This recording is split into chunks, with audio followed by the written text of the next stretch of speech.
আসসালামু আলাইকুম রহমতুল্লাহ বারাকাতু। প্রিয় ভাইয়েরা, আশা করছি ভালো আছেন। আমি ভালো আছি আলহামদুলিল্লাহ।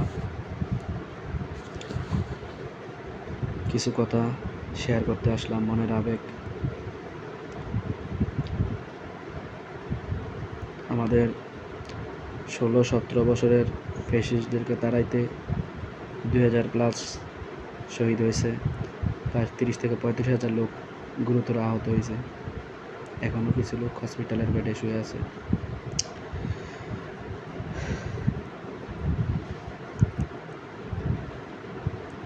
তারপর আমরা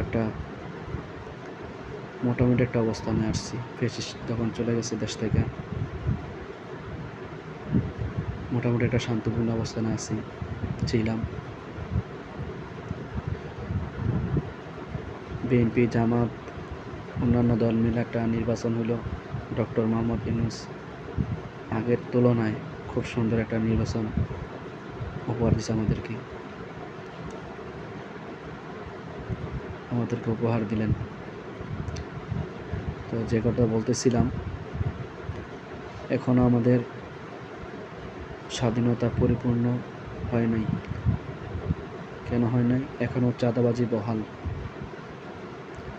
17 বছরের উপবাস থেকে এখন খুব খিদা লেগে গেছে ওদের। 17 বছরের কাজাগুলা এখন আদায় করতেছে। এই চাঁদাবাজদেরকে আপনি কি মনে করেন একদিনে প্রতিবাদ করিয়া করে দিবেন, নির্মূল করে দিবেন? কখনো না। রক্ত ছাড়া কোনো কিছু কোনো দিন সম্ভব হয় নাই। আমি বলতে চাচ্ছি এটা, যেখানে চাঁদাবাজ সেখানে রুখে দাঁড়াইতে হবে। তাদেরকে কোনো টাইম দেওয়া হবে না। চাঁদাবাজের কোনো রাজনৈতিক দল নাই, চাঁদাবাজের কোনো আত্মীয়তা নাই।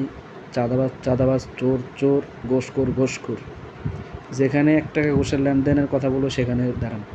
আপনাকে মারবে, মারুক, ঠিক আছে। আপনি এটাই বলতে হবে, আজকে যদি আমি রক্ত না দেই, আগামীতে আমার সন্তানরা স্বাধীনভাবে চলতে পারবে না, স্বাধীনভাবে কাজ করতে পারবে না, স্বাধীনভাবে কাজ পাবে না, ঠিক আছে।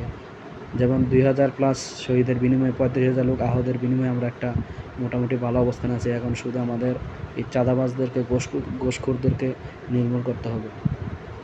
অনেকে বলতেছে আওয়ামী লীগ ফিরুক না ভাই, সবারই রাজনীতি করার অধিকার আছে, কিন্তু তাদেরকে কোনো চাঁদাবাজি করা যাবে না।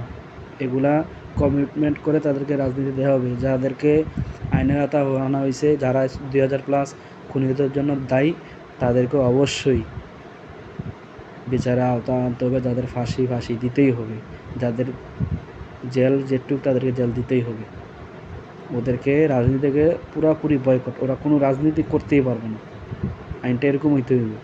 যারা আওয়ামী লীগ করতে চায় করুক। আওয়ামী লীগ একটা পুরাতন রাজনীতি দল, মুক্তিযোদ্ধার সপক্ষের দল ছিল, ঠিক আছে। এরা রাজনীতি করুক, এদের এখনও 30% লোক সাপোর্টার আছে, ঠিক আছে। এই লোকগুলো কোথায় করবে? রাজনীতি করুক, ঠিক আছে।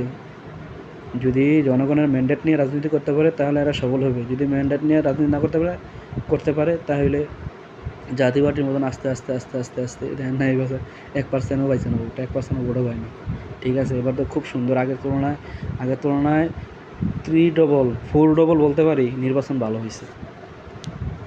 তো যাক, যেটা বলতে চাইলাম, যেখানে চাঁদাবাজ সেখানে রুখে দাঁড়াবেন, যেখানে ঘোষখোর সেখানে রুখে দাঁড়াইতে হবে। মারবে 10 জনে মিলে মারবে, 20 জনে মিলে মারবে, এটাই বুঝতে হবে যে আমার রক্ত যদি আজকে একটা ঘোষের একটা বাণিজ্য বন্ধ হয়, আগামীতে আমার ভবিষ্যৎ, দেশের ভবিষ্যৎ, আমার ছেলে সন্তানের ভবিষ্যৎ উজ্জ্বল। আশা করছি আমরা সবাই বুঝতে পারছি, ঠিক আছে। আমাদেরকে রক্ত দিতে হবে। এখনও আমরা স্বাধীনতা পরিপূর্ণ পাই নাই। 71-এর পর স্বাধীনতা পরিপূর্ণ পাই নাই, 90-এর পর স্বাধীনতা পরিপূর্ণ পাই নাই, 24-এর পর স্বাধীনতা কিছুটা পাইলেও পরিপূর্ণ না। তো আশা করছি যেখানে অন্যায় সেখানে প্রতিবাদ, যেখানে ঘুষখোর সেখানে প্রতিবাদ, যেখানে চাঁদাবাজ সেখানে প্রতিরোধ করতে হবে। মারামারি বলে মারামারি করবেন, ঠিক আছে। হয়তো ওরা চাঁদাবাজেরা এমনও 2, 3, 500, 1000 লাশ ফালাই দিতে পারে পুরো বাংলাদেশে। ফালাক না, সমস্যা কী? আমরা তো রক্ত দেওয়ার জাতি, আমরা মাথা নড়াতে দেখি না। ইনকালাব জিন্দাবাদ, ইনকালাব জিন্দাবাদ, ইনকালাব জিন্দাবাদ।